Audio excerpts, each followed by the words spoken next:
Il y avait un gamin en fait un petit peu plus vieux que moi dans la maison juste derrière moi dans le village où on habitait, voilà, qui avait plein de jouets Star Wars et qui avait plein de comics en fait de super-héros. Mais moi j'avais pas accès directement à ça. Et du coup en fait il me racontait de quoi il s'agissait. Il me parlait de Daredevil, de Spider-Man et tout, de Star Wars alors que j'avais pas vu les films. Et je pense que tu sais ça crée un truc du style tu as pas accès, tu connais pas et c'est encore plus fort. Le pouvoir de la suggestion quoi quelque part. Marvel Studios ils sont pas venus m'appeler tout de suite, ça a pris un petit peu de temps quand même.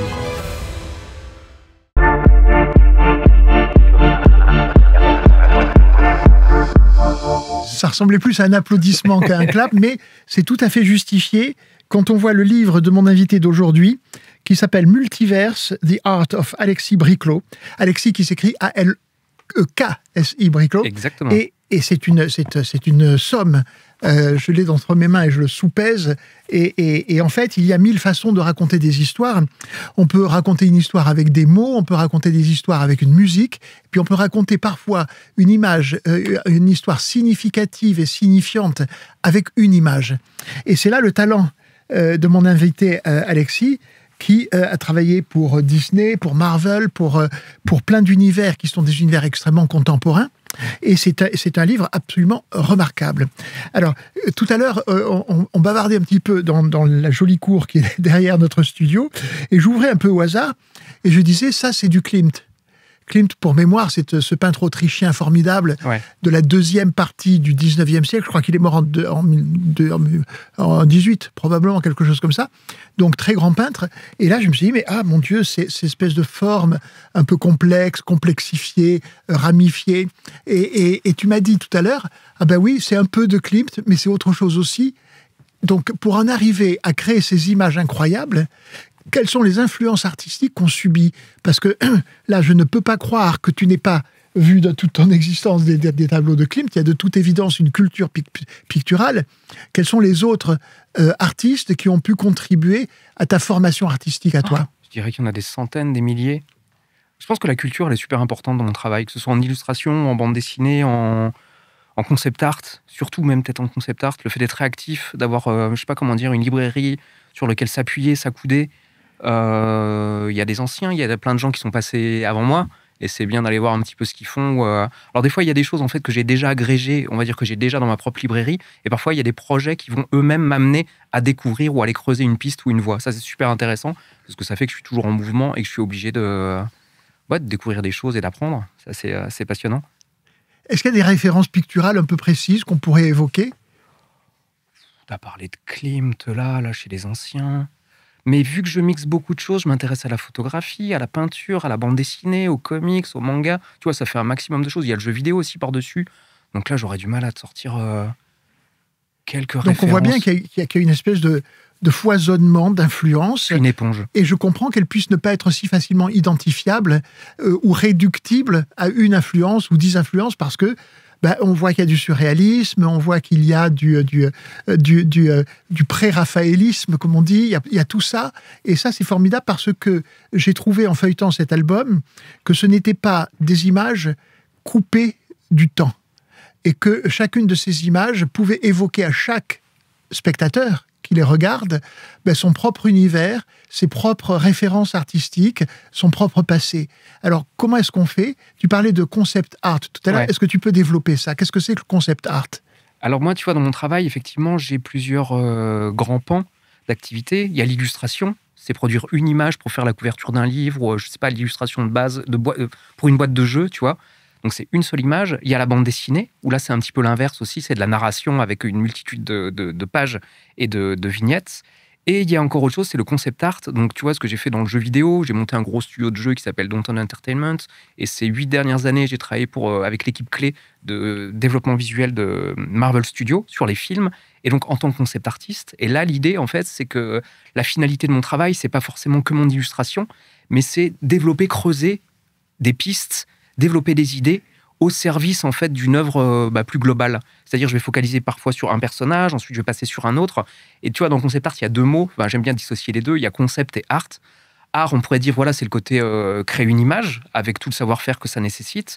Et concept, il y a ce rapport, on va dire, à l'intellect, en fait, développer les idées, trouver les bonnes idées, les symboles, les significations. Et donc, ça aussi entre les deux, tu vois, un savoir-faire technique, mais c'est également développer des idées fortes. Et dans le concept art, il y a aussi ce côté, on produit parfois des centaines, des milliers d'images, ça va dépendre de l'envergure du projet ou de la tâche, et il y en a plein qui terminent à la poubelle, c'est toujours un petit peu douloureux. Mais encore une fois, ouais, c'est pas le même fonctionnement. Une illustration, je sais que je vais focaliser sur une seule image, et elle va être imprimée telle qu'elle, et le concept art, c'est plus un travail plus global, plus large. Mais j'adore les deux. Comment peut-on, et ça me rend très admiratif, comment peut-on passer avec une telle fluidité d'un support à un autre, illustration, vidéo, boîte de jeu, que sais-je encore. Quel est le point commun de toutes ces inspirations ? Alors là, je pense que c'est tout à fait personnel, mais j'ai toujours eu cette espèce d'appétence pour beaucoup de choses. Le fait de mettre en mouvement. Si on va plus loin, alors j'espère qu'on va pas virer psychanalyse, là, tout ça et tout, mais je pourrais revenir à quelque chose d'essentiel. Pourquoi pas ? Ouais. Ouais, bah, c'est intéressant et tout. Je pense que quand j'étais petit, tu vois, quand j'étais à l'école, j'avais une sorte d'inquiétude par rapport à le fait de me lancer, de faire des images. Dans ma famille, il n'y avait pas d'artiste, c'était l'inconnu total. Pourtant, mes parents m'ont accompagné. Tu vois, ils savaient que j'avais envie de faire ça et ils m'ont poussé dans cette voie-là. Mais du coup, je pense que j'avais une certaine inquiétude à pas savoir comment gagner comme sa vie. Du coup, j'ai eu des études en fait qui n'étaient pas concentrées sur le dessin. J'ai fait des études en fait pour avoir un diplôme qui me permettrait de travailler concrètement. Donc, c'était plus communication visuelle, design graphique, tout ça. Et j'ai eu des profs qui étaient vraiment très bien, qui poussaient justement à l'éclectisme, à l'ouverture, culture, histoire de l'art, beaucoup de choses. Donc, j'avais ça en moi, déjà le fait de m'intéresser à beaucoup de choses. Et je pense, encore une fois, pour revenir au premier point, c'était le fait d'être capable de répondre à n'importe quelle commande, quelle qu'elle soit, en fonction de ce qui arrive. Tu vois, d'être capable de changer de style pour m'adapter à un client, à une commande. Et puis, bah voilà, s'il y a un plan en illustration qui passe, bah, je suis capable de le prendre et puis d'y répondre. En bande dessinée, ça va être la même chose. En jeu vidéo, ça va être la même chose. Et puis, du coup, bah, ça, voilà, j'ai continué. Et en fait, c'est vraiment une forme de curiosité naturelle. Je crois que j'ai besoin, en fait, de me sentir en mouvement. Le mouvement, c'est la vie. Et ouais, de passer, tu vois, d'un projet à un autre, c'est aussi le meilleur moyen, je pense, d'apprendre, de progresser, de changer, d'évoluer. J'ai sorti beaucoup de synonymes, là. Et non, je pense que je m'embêterais en fait. On est tous différents. Il y a des gens qui vont être très bien là-dedans, mais faire toujours la même chose, ça peut permettre. C'est paradoxal parce que d'un autre côté, je sais aussi que pour augmenter ou améliorer ses compétences, c'est bien de revenir sur le métier, de répéter en fait les mêmes choses. Mais moi, je préfère peut-être justement varier les plaisirs. Et puis, il y a aussi une forme de mise en danger. Hein. Des fois, c'est à la fois excitant et puis des fois flippant. Voilà. Alors, tu nous as donné quelques éléments de ton parcours d'auteur, hein, puisqu'un illustrateur, c'est un auteur, à partir de la situation de ta famille. Et alors, moi, on pourrait s'attendre quelquefois au cliché de l'artiste maudit, qui a une vocation qui n'est pas partagée par sa famille et qui y va quand même et qui finit par s'interroger parce qu'il vit dans une soupente et il mange des haricots en boîte parce qu'il n'a pas de quoi se payer quoi que ce soit. Donc toi, ce que tu as raconté, c'est plutôt quand même des études relativement continues, régulières, avec une famille qui tolérait ou qui acceptait volontiers ce cheminement. Mais j'ai menti, en fait. Je vivais dans une cave, dans une mansarde. Non, mais là où je veux en venir, c'est que donc il y a cette histoire-là qui était personnelle, mais il y a quand même quelque chose d'extraordinaire, c'est le basculement de cette carrière vers l'étranger. C'est-à-dire que tu es français, n'est-ce pas ? Ouais. Bon, avec une famille française. Tu as été élevé à quel endroit ? J'étais en Lorraine quand j'étais petit. En Lorraine, comment ça s'appelle ? Dans l'Yonne, mais oui, j'avais un accent très fort quand j'étais plus jeune. Et puis là, au bout d'un moment, quand même, après, j'imagine, énormément de travail, d'un seul coup, tu travailles pour des entités américaines. Alors, la nuance, c'est pas d'un seul coup. C'est ça, justement, qui est intéressant. Parce que, tu vois, si je regarde les choses, comment elles se sont passées, tout ça, ouais, c'était l'inconnu total. Le fait d'avoir bossé, tu vois, en plus, il y a un truc rigolo, c'est que un de mes premiers gros kiffs de dessin, je pense que c'était les traductions des comics Marvel. Les X-Men et Avengers, là, tout ça et tout. Donc, c'était une de mes premières influences quand j'étais môme, une grosse découverte. Je pourrais aller encore plus loin. C'était, tu vois, aussi les genres de rencontres qui créent une appétence. Il y avait un gamin, en fait, un petit peu plus vieux que moi, dans la maison juste derrière moi, dans le village où on habitait. Voilà, là, je remonte très, très loin et tout. Qui avait plein de jouets Star Wars et qui avait plein de comics, en fait, de super-héros. Mais moi, j'avais pas accès directement à ça. Et du coup, en fait, il me racontait de quoi il s'agissait. Il me parlait de Daredevil, de Spider-Man et tout, de Star Wars, alors que j'avais pas vu les films. Et je pense que, tu sais, ça a créé un truc du style... tu n'y as pas accès, tu connais pas, et c'est encore plus fort. Le pouvoir de la suggestion, quoi, quelque part. Et du coup, ça a dû grossir dans ma tête, et quand je suis tombé dessus, je me suis pris une claque monstrueuse. Et du coup, voilà, après, il y a cette histoire de boucler. Là, le fait de travailler sur les films live Marvel, c'est quand même le Graal, hein, un petit peu pour moi. Enfin, je pense pour n'importe quel concept artiste, d'ailleurs. Hein, les places sont très chères, et voilà. Mais l'histoire, ouais, c'est que ça s'est pas fait tout seul. Je pourrais pas revenir et créer tout l'historique, mais c'est un truc bizarre de... Je pense que la chance, elle se provoque. Il y a une partie donc, qui est incontrôlable, qui est en dehors de nous. Il peut se passer des très bonnes choses, des très mauvaises choses, et ça, on n'a aucune prise dessus. Il faut juste faire avec. Par contre, en fait, moi, le terme que j'utilise, enfin, qui me revient souvent par rapport à ça, c'est une dynamique exponentielle. C'est-à-dire une dynamique que tu crées. Et par exemple, tu vas faire un travail qui va être vu en fait par les gens, il va être imprimé ou travailler sur un jeu, mais ton travail, tu vas pour le partager 6 mois après. C'est là où les gens vont le découvrir, ça va les impressionner ou pas.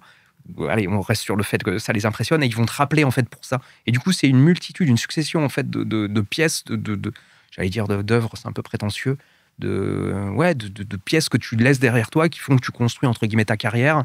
Et puis petit à petit, voilà. Marvel Studios, ils sont pas venus m'appeler tout de suite. Ça a pris un petit peu de temps quand même, quoi. Plein d'étapes. Pourquoi est-ce que tu dis que œuvre, c'est prétentieux ? Parce que quand on regarde ce livre, ce sont des œuvres inspirées, ce sont des œuvres. Ouais. Mais alors pourquoi il y a cette idée qu'il y a quelque chose de sous-jacent dans la façon dont tu exprimes ça, qui est très intéressant, c'est que le travail de l'illustration serait comme un art secondaire. Tu dis c'est prétentieux, alors qu'en regardant ça, je me dis c'est une œuvre. Ouais. Bon, j'ai du mal à sortir de moi-même. Et là, il y a peut-être une petite dépréciation naturelle. On va revenir à la psychanalyse. Non, je rigole. Je pense qu'au côté rester humble, ça permet d'avancer aussi. Et puis dans le travail d'illustration, encore une fois, comment dire ? Tu vois, dans n'importe quel travail, je mets beaucoup de moi. Mais dans la mesure en fait de ce qu'on demande et les possibilités, les contraintes aussi du projet. Et en fait, ça reste toujours un projet sous contraintes. Tu vois, j'ai monté une boîte de jeux vidéo, j'étais directeur artistique, j'avais un poids un petit peu plus gros peut-être que sur d'autres projets. Par contre, tu vois, même sur les films Marvel, il y a des fois des gens qui mélangent en fait mes goûts, qui je suis moi, et mon job. Je suis pas Monsieur Marvel, moi. Moi, je suis pas je suis pas le garant en fait de la qualité du film. Au final, j'interviens juste dessus, j'essaie de faire le meilleur, de comprendre aussi ce que veulent les gens avec qui je vais travailler, c'est important, je fais mes devoirs, j'essaie de comprendre la vision des producteurs, la vision du réalisateur, lire entre les lignes quand je reçois des scripts, et justement je pense que c'est une qualité qui est appréciée, qui fait que Marvel a continué à me rappeler pendant très longtemps, et du coup tu vois c'est tout ça qui fait que si on peut parler d'œuvre, mais c'est cool aussi d'alterner entre humilité, puis tu vois c'est comme les peintres classiques, hein. On oublie souvent, enfin on érige leurs travaux là, en peinture, en œuvre, tout ça, mais il y en a plein, c'était des travaux de commande quoi. Donc il fallait faire la déco sur le toit de l'église, là, et puis voilà, quoi. Et pas les moindres. Hein. Ouais, tout à fait. Michel-Ange travaillait sur commande, de même qu'en musique, Mozart travaillait sur commande. Ouais. Et c'est vrai que c'est un aspect des choses qu'on oublie assez souvent. Comment te vient l'inspiration ? Parce que là, donc, de la fabrique des livres, donc là, on est avec un beau livre, donc on est absolument dans nos centres d'intérêt. Mais souvent, la question qui se pose aux auteurs que je reçois, c'est la question de l'inspiration. D'où vient-elle ? Est-ce qu'elle vient de quelque part ? Est-ce qu'elle est en toi, à l'extérieur ?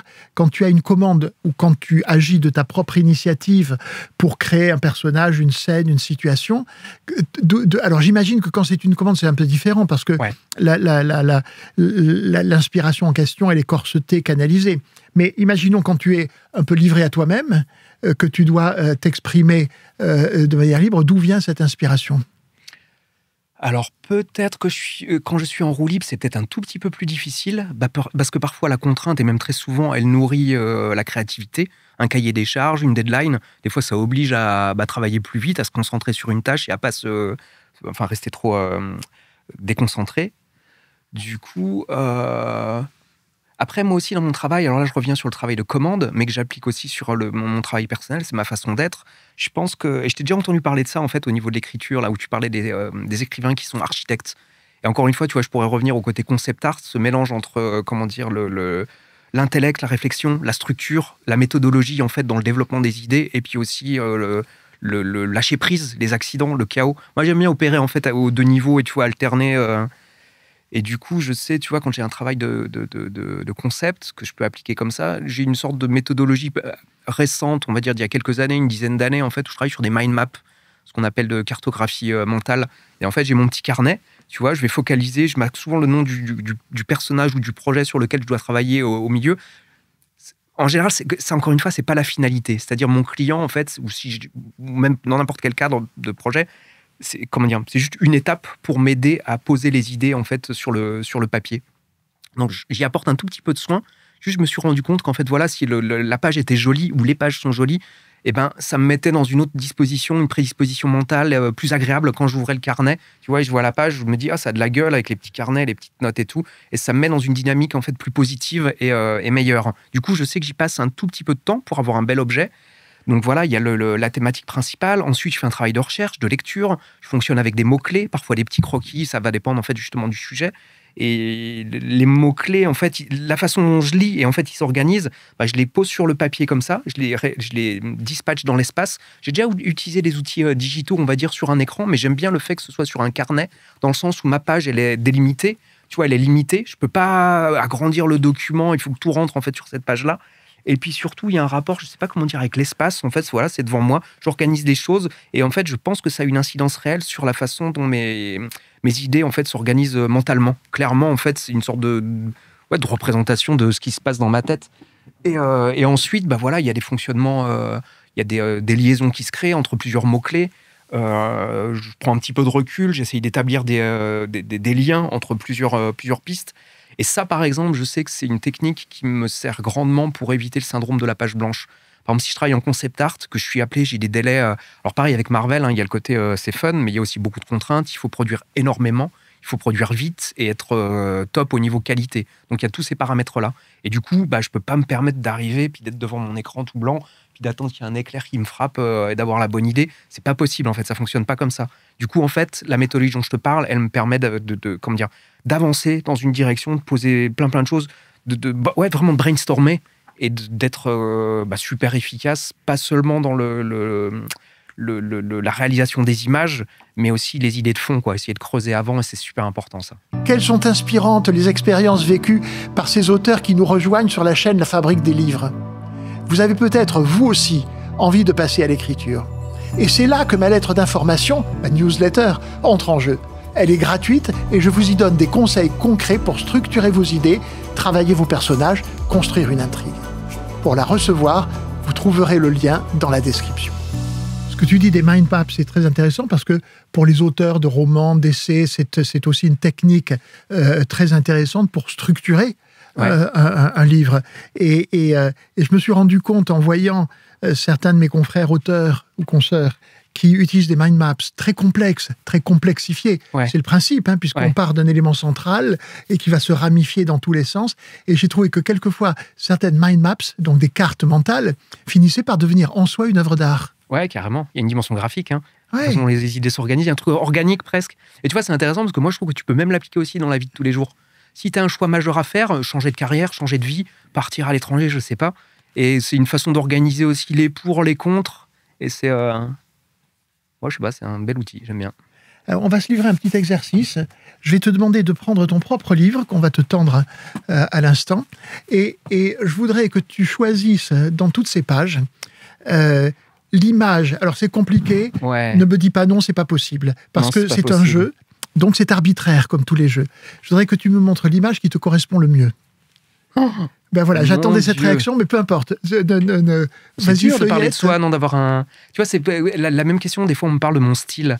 Et je pense que j'ai un style, mais en fait, moi, j'ai l'impression que c'est plutôt le tamis, tu vois, de ma sensibilité, de mes émotions, tout ce que je mets, en fait, dans chacun de mes travaux. Mais comme je fonctionne à la commande, tu vois, il y a un paramètre, en fait, que je contrôle pas. C'est, comment dire, c'est la réponse au cahier des charges, à ce que veut la personne en face, soit une maison d'édition, un auteur, un producteur ou un réalisateur. Du coup, il y a une partie de moi, mais qui est... Alors, tu cherches des échappatoires, mais on sera sans pitié. Tu dois choisir absolument une image qui te correspond le mieux. Oh, il y a une grosse baleine. Ah non, c'est pas pour la baleine, hein, c'est parce que j'ai un gros projet avec des orques. Et je kiffe. Et justement, ça m'amène ailleurs, il n'y a pas de fantaisie. Prends ton temps. Des anges avec des ailes, vaisseau d'Albator, des gros robots, on a du Thor, des bonhommes de l'espace, des grosses créatures en colère, en flammes. Qu'est-ce qu'on a d'autre dans cet ouvrage ? Ouh, c'est très sombre, hein. Beaucoup de personnages en colère, là, je trouve. Je me demande si, tu vois, par rapport à ta question qui est complexe, je vais pas choisir une image, en fait, par rapport à ce qu'il y a, comment dire, derrière. C'est-à-dire pas l'illustration en elle-même, mais... Oh, il y a ce que j'ai fait pour Merlin aussi, qui était pas mal. J'ai peut-être vu quelque chose à la fin qui était sympa.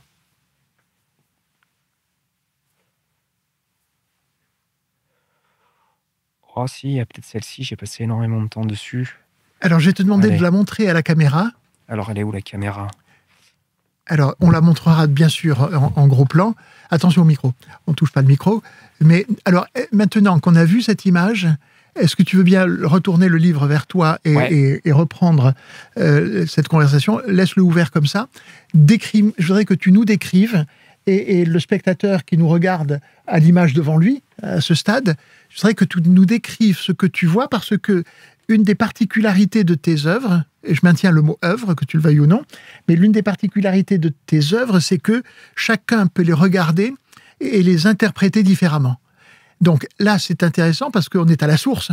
Donc je voudrais que tu nous racontes, prends ton temps, donc décris-nous cette image à travers ton propre langage, ta propre sensibilité, tes propres intentions. C'est rigolo parce Et que prends ton temps. j'ai jamais fait cet exercice-là. Et en fait, tu vas voir que je crois que je peux partir super, super loin. Vas-y. Peut-être qu'il y aura des choses qui vont être Alors coupées, raconte-nous, tellement qu'est-ce que c'est tu hallucinant. vois? En fait, là, il y a plusieurs trucs. Là, il y a un machin qui me touche. C'est un personnage que j'ai créé donc, pour la sortie de ce livre-là et qui s'inscrit dans un univers que je développe, sur lequel je prends des notes depuis très longtemps. J'avais déjà sorti un autre livre où j'ai déjà planché sur d'autres personnages un petit peu similaires. Et en fait, je les associe dans une espèce de caste, dans un univers fantasy. Comme je disais tout à l'heure, là, j'ai un très très gros projet qui me touche, qui me tient énormément à cœur, une bande dessinée, un roman graphique sur lequel je suis pas mal avancé, où il y a, que j'ai écrit d'ailleurs, parce que voilà, je suis passé à l'écriture, et il n'y a aucun élément fantastique dans ce récit-là. Par contre, ce récit-là, c'est un truc de fond sur lequel, tu vois, j'accumule j'utilise un alibi, tu vois, le fait de devoir produire une illustration. Je vais l'utiliser pour essayer d'agrandir la cosmogonie et puis le bestiaire, on va dire, de cet univers-là. Du coup, hormis le fait que ce soit une femme avec des formes très généreuses et puis un bras bizarroïde, en fait, elle appartient à une sorte de caste. Je vais essayer de pas non plus flouder. Et puis, tu vois, j'ai balancé tellement d'informations où il y a un rite de passage qui explique la présence de bras disproportionnés. Je pense que si les gens connaissent un petit peu mon travail, ils vont peut-être retrouver d'autres illustrations qui correspondent un petit peu à ça. Et ce personnage-là est typé manga. Tu vois, le nom que j'ai choisi pour elle, c'est une déformation en fait de follower avec des lettres en moins qui vont faire flower. C'est pour ça qu'il y a des fleurs autour d'elle, qu'il y a cet élément en fait omniprésent. Et en fait, ce que j'aimerais bien développer, c'est un univers de fantasy, mais m'éloigner des codes de la fantasy habituelle. C'est-à-dire, et c'est extrêmement délicat, je trouve, avoir un petit peu plus de fraîcheur, créer des bizarreries. Par exemple, tu vois, dans la fantasy, telle qu'elle a été la fantasy moderne, il y a beaucoup de stéréotypes, d'archétypes, qui deviennent des stéréotypes, qui ont été initiés par Tolkien. Les elfes, les orques, les trolls, et parfois, tu sais, on a cette de cahier des charges, alors qu'à la base, la fantasy, ce serait une ouverture sur d'autres univers, l'imaginaire total, et ça pourrait être tout. Et du coup, je voulais me mettre un petit peu en danger par rapport à ça, et j'aurais aimé créer un espèce d'univers un petit peu bizarroïde, qui utilise aussi des codes populaires. C'est-à-dire, tu vois, là, bah oui, je parlais de code manga, et il y a ce truc-là, en fait, il y a des petits stickers sur l'espèce de véhicule autour d'elle. Et je crois qu'il y a son nom qui apparaît là, voilà, Flower, c'est un petit peu comme des sponsors. Et donc, ce jeu de mots entre follower, c'est la quête de ce personnage-là pour être reconnu et avoir une certaine visibilité. Et tu vois, dans cette espèce d'univers fantasy, je la voyais bien, en fait, essayer de racoler pour avoir plus de followers, plus de visibilité, et puis super kawaii, super cute. Mais voilà, il y a toujours ce truc-là. Donc voilà, cette ambivalence avec les deux mots, là, flower. Alors, ce que je remarque, si je peux me permettre, et ça donne un poids supplémentaire à des choses que tu développais précédemment, c'est que je te demande de décrire une image et tu développes des concepts. Ouais. Et c'est très intéressant parce que ça en dit long sur ta démarche. Ouais. Hein, c'est-à-dire que voilà, tu ne te contentes pas de dire voilà, il y a ceci, telle image. Hein. Non, tu situes tout de suite l'œuvre picturale dans un horizon plus large qui inclut tes préoccupations, tes projets, etc. Mais donc c'est vraiment très, très intéressant.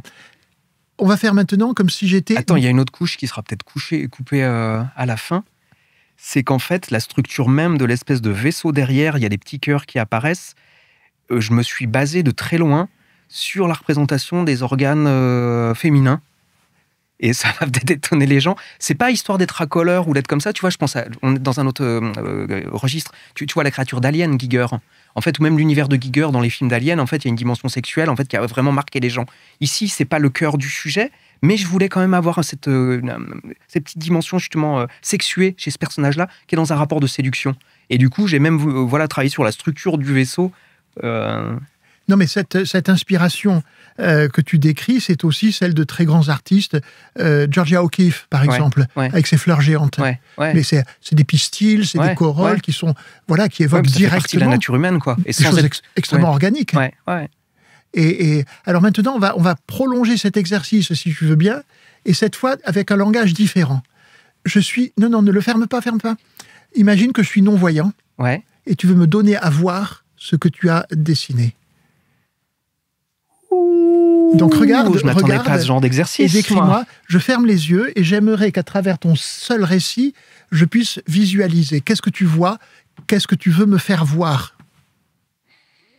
Alors imagine une illustration au format horizontal, style cinémascope, comme si c'était une fenêtre, une image d'un film, une séquence d'un film, une fenêtre horizontale qui donne à voir un espèce de vaisseau spatial biscornu avec énormément de tuyaux, un gros réacteur sur le côté, qui ressemble également à un trône. Et surtout, ce qui nous intéresse, en fait, c'est qu'au centre de cette grosse structure, il y a une femme avec un costume, on va dire typé un petit peu manga. Elle a un casque avec des espèces de cornes bizarroïdes et des fleurs tout autour d'elle. La scène est un petit peu...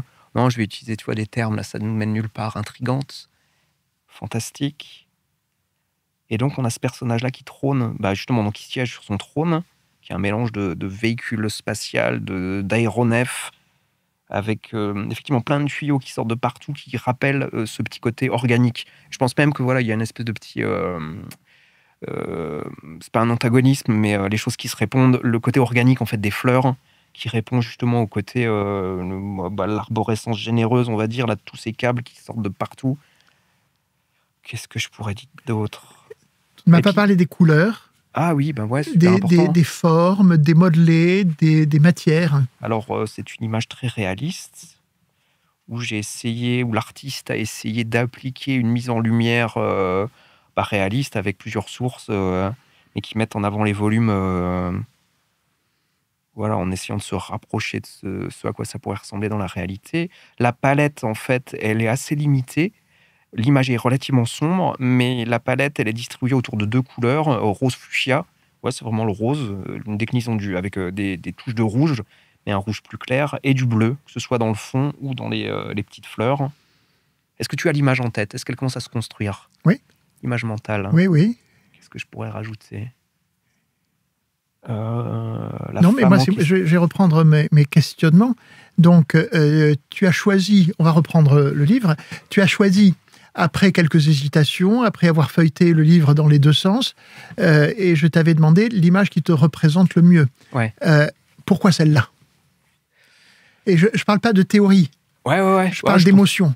Émotionnellement, pourquoi est-ce que cette image te représente en tant qu'artiste et en tant qu'être humain? Parce qu'en fait, c'est une image que j'ai faite sans cahier des charges. C'est-à-dire, c'est moi qui ai fixé mon propre cahier des charges. C'est une illustration que j'ai développée pour ce livre-là. C'était la jaquette spéciale. On a fait une campagne Kickstarter, et donc c'était la jaquette spéciale. Et encore une fois, je l'ai raccroché les wagons et je l'ai raccroché à l'univers dont je te parlais avant. Du coup, c'est quelque chose qui m'appartient plus. C'est pas un commanditaire extérieur qui est arrivé pour me demander le costume de Captain America ou alors un Planeswalker pour Magic the Gathering. Donc là, entre guillemets, ça vient de moi, et j'ai dû développer tous les éléments narratifs dont je t'ai parlé. Il y en a encore beaucoup plus de moi-même. Du coup, tu vois, là, dans ma carrière aussi, là, je suis super content de ce bouquin-là, qui est sorti il y a quelques mois. Là, c'est génial, c'est une anthologie, monographie, il y a un côté instant carrière, tout ça, quoi. Mais là, j'ai mon projet de bande dessinée personnelle. J'adore aussi, tu vois, j'aime bien aussi entre des projets au sein d'une équipe, avec des contraintes, tout ça. Et maintenant, il y a aussi ce côté, tu vois, je pense que la vie est courte, qu'il faut choisir ses batailles. Et je sais que depuis quelques années, en fait, peut-être, tu vois, la crise du Covid aussi, ça a posé beaucoup de questions. Je pense, pas que pour moi, mais de façon presque universelle, des questions partagées sur justement la quête de sens, qu'est-ce qu'on fait dans la vie, la nécessité d'être, tout ça. Et du coup, je dis pas que j'y suis arrivé, mais j'essaye de travailler au maximum maintenant dans les choix que j'opère. Donc, je travaille encore une fois à la commande et j'y prends du plaisir. mais j'ai envie de me rapprocher plus de développer mes propres... des choses qui me correspondent plus. Et cette histoire-là, donc je l'ai à peine ébauchée, là, mais cet univers-là, c'est quelque chose que j'aimerais bien peut-être creuser beaucoup plus un jour, quoi. Alors, développer des choses, pour toi, c'est souvent développer des personnages. Comment est-ce que tu développes un personnage? Comment est-ce que tu le fabriques? Pas seulement, parce que, comme je dis, je suis passé à l'écriture, et là, en fait, du coup, c'est vraiment la structure complète d'un récit, avec les enjeux dramatiques, le thème, le rapport de chacun des personnages avec le thème. Donc, c'est... tu vois, il y a un terme qu'on utilisait en développement, là, dans ma boîte de jeux vidéo, c'est les développements top-down et bottom-up. Je sais pas si tu vois... Oui, de tout ce qui vient d'en bas et qui va vers le haut, ou ce qui va du haut vers le bas. Exactement, et c'est super intéressant. C'est la big picture, il faut que j'arrête avec mes vendameries, là, avec mes anglicismes. C'est l'image, en fait, tu vois, globale. Et en fait, on va redescendre, justement, en narration, ça serait la structure, le synopsis, peut-être. Et ensuite, on va étoffer et on va donner du corps au récit, on va le développer vraiment dans le développement. Et l'inverse, en fait, c'est partir des fois de petits accidents, de petits détails, ou d'un personnage qu'on a en tête et on va l'intégrer dans le récit. Et du coup, je trouve ça assez intéressant. Pareil, c'est encore ce mélange entre réflexion structurelle, la structure, et le côté un petit peu plus organique, la sensibilité, en fait, sans filtre. Et des fois, un petit peu les accidents, une partie de chaos organisé. Et j'aime bien quand les deux se répondent, en fait. Enfin, j'ai l'impression, tu vois, en parlant avec toi, puis c'est quelque chose que je commence à me connaître un petit peu avec le temps, avec lesquels, comment dire, je me sens bien, où je travaille souvent là-dessus, en fait. Le tamis, tu vois, de la structure, hiérarchie, on range tout, et puis on va laisser des fois le chaos organisé, ou des fois, il n'est pas du tout organisé. Et alors, il y a aussi la création, on a parlé des personnages, et je comprends bien ce que tu viens de dire, il y a aussi fabriquer un univers. Et fabriquer un univers, c'est un peu être Dieu, hein. C'est un peu concevoir un ensemble qu'on essaie de rendre cohérent, qu'on essaie de soustraire au chaos. Comment est-ce que tu t'y prends pour imaginer un univers? Avec ses règles, un univers par définition, comme je viens de le dire, il échappe à ce phénomène que les physiciens appellent l'entropie, c'est-à-dire l'automatisme par lequel la matière se désorganise. Mais créer un univers, c'est organiser un univers. Comment est-ce que tu t'y prends? Alors moi, je pense que je fais partie des auteurs ou des gens qui ont besoin, en fait, d'avoir le récit, les enjeux, le cœur du projet, de l'histoire, avant de développer l'univers. On peut avoir des impulsions, des petites envies d'aller vers tel univers et tout, mais je crois que moi, j'ai besoin vraiment de recoller avec de quoi on parle, c'est quoi le fond. Tu vois, j'aime bien cet exercice, en fait, c'est encore une fois, c'est de la psychanalyse, mais c'est super intéressant, le travail d'écriture, en fait, le fait que parfois on écrit une histoire et on met du temps avant de savoir vraiment de quoi on voulait parler. Par exemple, moi, tu vois, sur mon projet de bande dessinée, là, je pourrais en parler plus tard, mais j'ai mis un petit peu de temps avant de trouver, en fait, la thématique vraiment de fond, qui est le socle, les racines, d'où est-ce qu'on vient. C'est des questions qui sont évoquées par rapport au deuil dans mon récit. Et du coup, en fait, moi, ça me permet de structurer intelligemment tout le reste. Il y a tout qui s'organise autour de ça, dans le sens où chacun des personnages, en fait, il doit avoir un avis ou pas un avis, un axe particulier par rapport à cette thématique. Et souvent, en fait, des points de vue divergents qui font que ça va donner de la force au récit. Tu sais, quand tu lâches, enfin, je t'apprends rien, hein, c'est toi qui pourrais m'apprendre beaucoup de choses en écriture. Quand tu lâches les deux personnages, en fait, dans une scène, l'un face à l'autre, ils ont des points de vue divergents sur une thématique forte. Et là, il va se passer toujours quelque chose. Du coup, pour un univers, je pense que j'aurais tendance à faire ce travail. Si c'est ma façon de fonctionner, tu vois, une mind map direct, je poserai tout le truc, de quoi on parle, c'est quoi le cœur du projet. Ça m'est déjà arrivé, tu vois, d'intervenir, d'être consultant sur des projets où on m'appelle pour un truc de fantasy. Et en fait, moi, j'ai besoin de savoir le réal ou l'écriture. C'est quoi la progression dramatique du personnage principal? De quoi on parle? C'est quoi? C'est la revanche sur la vie? C'est, je sais pas, c'est la colère. Il est en colère contre quoi et tout. Et en fait, moi, j'ai besoin de savoir ce truc-là parce que ça va me donner, en fait, après, si j'ai des choix à opérer, ça va me donner toutes les directions pour faire quelque chose de fort. Je pars peut-être un petit peu loin, mais... tu vois, même si c'est un truc, je sais pas, fantasy, arabisant, je vais essayer de mixer plusieurs influences. Alors parfois, encore une fois, voilà, ça va être juste des influences, je sais pas, des choses que je vais peut-être pas pouvoir expliquer tout de suite, où je me dis, voilà, si on aller puiser dans la culture humaine, l'histoire humaine, je vais prendre je te dis n'importe quoi, allez, les Aztèques, et puis on va mixer ça avec un truc sous-marin. C'est souvent le mix aussi de différentes influences qui va donner quelque chose de riche et structuré. C'est important. Tu parlais je pense à la diégèse, là, le fait d'avoir des règles en fait qui sont édictées et qu'on respecte en fait comme quand tu écris un récit, dans la création d'un univers, le fait d'avoir des règles précises où ça va permettre au spectateur de rentrer, de croire en l'univers et de s'impliquer. Tu vois, il y a une des choses qui me dérange un petit peu là dans certains films récents, c'est le rapport avec la magie, et pas seulement la magie, mais la nanotechnologie. Parfois, en fait, moi, je sors d'un récit quand le gars, j'ai l'impression qu'il va sortir un sous-marin nucléaire de sa poche, que le sous-marin va se développer en nanotechnologie. Mais tu sais, la séquence d'avant, en fait, il avait un problème avec, je dis n'importe quoi, mais des patins à roulettes.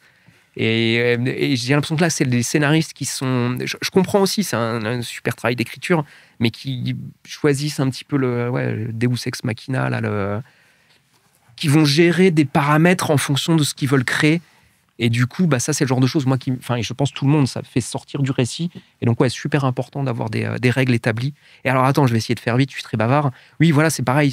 Des fois, je passe dans des écoles et il y a des jeunes artistes qui vont créer un univers et puis tous les bonhommes sont bleus. Et pourquoi ils sont bleus, en fait? Il y a une raison d'être, sans doute. La pigmentation, c'est rapport à un univers. Tu vois, James Cameron, quand il développe Avatar, il y a toute une réflexion de fond. C'est un passionné de plongée sous-marine. Et tout l'univers, en fait, en tout cas du premier film, et même sur le second, ça a rapport avec la vie sous-marine. La structure même, en fait, de la végétation. Le rapport avec le bleu, tu vois, c'est une couleur qu'on associe à l'eau. Enfin, il y a plein de choix thématiques qui sont faits parce que ça va dans cette direction-là. Et même si les gens ne s'en rendent pas compte tout de suite, c'est ça qui crée une homogénéité et puis un truc marquant et réussi, quoi. Et le bleu a un rapport aussi avec ce que les médecins appellent la cyanose, ouais. C'est-à-dire la coloration que prennent les cellules quand il y a une oxygénation du corps qui est différente. Donc tout ça est d'une grande cohérence, effectivement. Ouais. Alors, je suis en train de regarder ce livre extraordinaire et j'allais te poser une question sur ce livre, mais là, en feuilletant, je suis quand même très troublé parce que, et je repose ma question, je trouve que parfois il y a du Géricault, ouais. que parfois il y a du Goya. Ouais. Alors peut-être que c'est ma propre culture qui va chercher loin les choses. Mais est-ce que tu enfant, adolescent, est-ce que tu allais dans les musées? Est-ce que tu t'intéressais à la peinture classique? Ou est-ce que tout ça, c'est quelque chose qui est arrivé spontanément?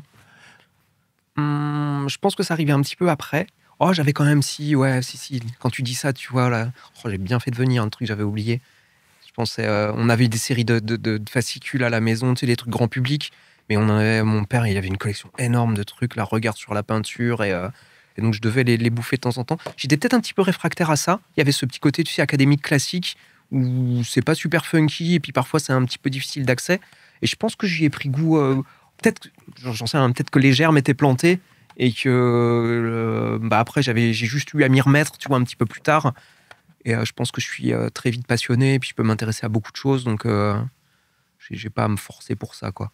Non, et puis on peut avoir sous les yeux les fascicules que tu décris et être un peu réfractaire et être influencé sans s'en rendre compte. Ouais, peut-être. Alors, le fait d'avoir un livre comme ça, qui est, je le disais, une somme, une rétrospective, une anthologie, certains attendent d'être morts pour avoir ça. Donc j'espère que c'est pas le cas, évidemment, parce que tu es très jeune encore. Ouais, mais c'est vraiment un accomplissement extraordinaire que d'avoir entre ses mains ce recueil qui résume 25 ans de création artistique, c'est bien ça? Ouais, exactement. Et comment est-ce que tu ressens l'existence de ce livre? Est-ce que tu te dis, j'en suis déjà là pas mal, bravo l'artiste? Est-ce que tu te dis, il ne faut pas que je m'arrête là, parce que sinon, c'est la fin de ma carrière, donc il faut que dans 25 ans, il puisse avoir une deuxième somme aussi riche que celle-là? Comment est-ce que tu réagis à ça? Parce que c'est quand même très troublant, pour un artiste vivant, de se dire, voilà, tout est là. Alors, je prendrais la réponse A et B, les deux. Effectivement, tu vois, où je suis super fier de ce bouquin-là. Effectivement, c'est une belle synthèse de mon travail. C'est une belle carte de visite. C'est un super truc à partager. Il y a quelques textes aussi que j'ai écrits. C'est des réflexions sur, le processus créatif, sur certaines expériences de vie, ou plutôt des expériences professionnelles à ce niveau-là. Donc, je me dévoile un tout petit peu, même si, voilà, le cœur du livre, c'est les images. Donc, il y a ce petit côté super fierté, tu vois, voilà, rétrospective. C'est super, j'ai accompli ça. Tu vois, dans la réalisation du livre aussi, il y avait une petite dimension émotionnelle, quoi. Il y a un petit côté Polaroid, où est-ce que j'en suis aujourd'hui? Et puis, tous les événements passés. À chaque fois que j'allais creuser, chercher des images, il y a d'autres choses qui arrivent derrière. C'est retrouver des vieux contacts. Parfois, il y a des images, il y en a peu, mais il y a quand même des images, voilà, qui datent d'il y a 20 ans, voire d'autres 15 ans, 10 ans. C'est retrouver, en fait, le contact du client à l'époque. Ça peut m'emmener aussi à des souvenirs de collaboration, à des souvenirs de où est-ce que j'en étais dans ma vie à ce moment-là, qu'est-ce qui s'est passé. Tu vois, il y a quelques visuels de ma boîte de jeux vidéo, là, c'est 10 ans de ma vie, en fait, avec Downton Entertainment, donc c'est pas rien. Donc il y a la somme de tous ces trucs-là là, qui viennent se rajouter à ça. Je me demande s'il n'y a pas un exercice que j'ai fait à un moment, c'est cette petite question, tu sais, qu'est-ce que je me dirais à moi si je me croisais gamin. En fait, le moi d'aujourd'hui qui croisait le moi gamin, je crois qu'il y a une petite partie là que j'ai articulée autour de ça. Et puis il y a le fait de... Alors, je suis pas toujours satisfait de ce que je fais, et effectivement, j'ai encore plein d'autres choses à faire. J'ai un mélange de soif, on va dire, d'envie, et puis ça suffit pas, même si avec le temps, j'ai appris à profiter. Tu vois, là, le livre est sorti depuis quelques temps, je fais encore des salons, je tourne en signature et tout, et je me dis, ça aussi, c'est un truc que j'ai appris avec le temps, être capable de me poser et d'apprécier juste ce qui a été accompli. Ça, c'est cool aussi, pour le moment. Ça, c'est fait, je l'ai déjà fait, et là, je peux m'enorgueillir de ce qui a été accompli, et peut-être qu'après, j'irai voir voilà, tout ce qui me reste à faire. Mais ouais, profiter de cet instant, de tout ce qui a été fait, et puis ça me permet aussi de me dire, voilà, ça c'est fait, mais il me reste encore beaucoup d'autres choses à faire, à continuer, quoi. Si tu pouvais décider de ce que seraient les émotions ou l'impression que le lecteur ayant refermé la dernière page de ce recueil garderait en tête, qu'est-ce que ce serait ? Oh. Tu voudrais qu'il ressente quoi ? Qu'il se dise quoi ? Alors, là, c'est particulier, parce que c'est dans le cadre de ce livre-là. Prends ton temps, parce que c'est une question difficile. Ouais, exactement, ouais. Si c'était un récit, en fait, j'aimerais créer des émotions fortes, tu vois, faire pleurer, susciter des questions de fond. Là, je pense qu'en fait, quand tu me l'as dit, le premier truc qui m'est venu en tête, c'est un truc qui me plairait vraiment, c'est que les gens soient inspirés. Inspirés de la même façon, tu vois, dont je parlais de la création, du processus créatif, où je m'emballe, je parle assez vite, là, tu vois, quand je parle de mind map, c'est ce plaisir de... Mais c'est pas seulement de faire une image, tu sais, c'est aussi de créer une émission vidéo, de créer un nouveau livre, de le créer, voilà, peut-être, de mettre à jour quelque chose de neuf, un nouveau projet. Et du coup, voilà, ouais, si ça peut être inspirant, le fait de se donner les moyens, de prendre du temps, se fixer des objectifs, pour faire un dessin au crayon de couleur, pour faire une peinture, pour faire une sculpture, pour faire une histoire, une BD, un livre. Ouais, c'est un truc qui me plairait, enfin, que je serais content, je serais en accord, je pense, avec ça, ou c'est quelque chose qui me correspond. Donc tu serais heureux que ton inspiration inspire les autres. Ça serait pas mal. Hein. Ce serait pas mal, ce serait très bien même. Noble ambition, bravo. Merci et félicitations pour ce recueil magnifique. Merci, ouais.